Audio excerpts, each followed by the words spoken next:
هجمة ضارية تقف سوريا في مواجهتها بلحمة أبنائها وتكاتفهم، لكن المراقب يسأل لماذا سوريا ولماذا في هذا الوقت بالذات؟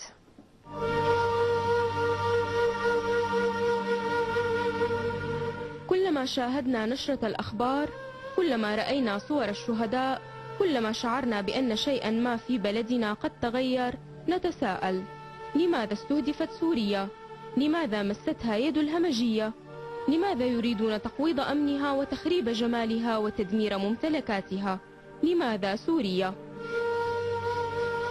مشان ينزعوا الأمن والسلام اللي موجود بهذا البلد. طبعا هاي كلها مؤامرات، صرنا نعرف انه أمريكية إسرائيلية، بس نحن دائما يعني شو ما حكينا نحن يعني عاجزين، لأنه هلا الجيش طبعا دخل بالوقت المناسب، ونحن بنشكر الجيش كثير. وجود خيراتها، وجود الاستقرار والأمن فيها، وجود محبة الشعب لرئيسها، بده القضاء على سوريا وعلى رئيسها. هون عندنا الاستقرار، بيطلع الواحد على السوق على الشارع، بيروح أي ساعة إجا بيجي مبسوط مرتاح، ما في شيء. مواقفها القومية والعربية تجاه القضايا المهمة بالنسبة لسوريا اللي هي القضية الفلسطينية، لأنهم هي واقفة بوش الصهاينة وبوش الإمبريالية الصهيونية كمان. لأن سوريا بلد مستقرة، بلد أمان، بلد الأخوة، وهن بدهم يستعمروها، طمعانين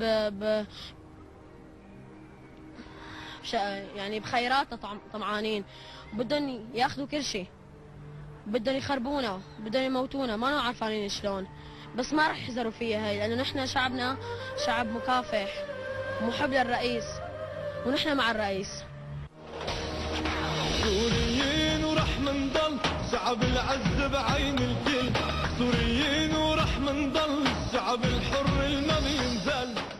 قلعة الصمود وبلد المقاومة شعارها لا للتنازلات، قوية بأهلها وإيمانها.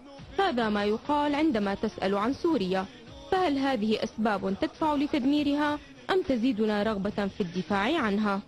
غيري حسن، شايفيننا عايشين باطمئنان ونظامنا حلو ورئيسنا حلو وشعبنا حلو بيحب بعضه، بدهم يعطلوا علينا الامر يعني امننا كان قوي وناس طيبين ورئيسه على راسنا.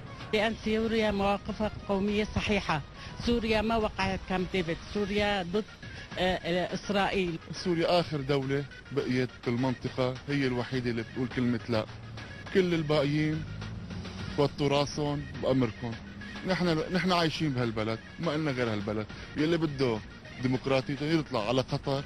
يعني هي بلد المقاومة الوحيدة اليوم الصفيانة بالوطن العربي. سوريا هي بلد مقاوم، بلد حاوي كل الأوطان العربية، مين ما صار عندهم حرب بيجوا على سوريا، وسوريا هي دائما قلعة الصمود. ما في تنازلات، يعني ما عم تتنازل، ومعروف العرب عم يتواطئوا على سوريا أكثر من الغرب يعني.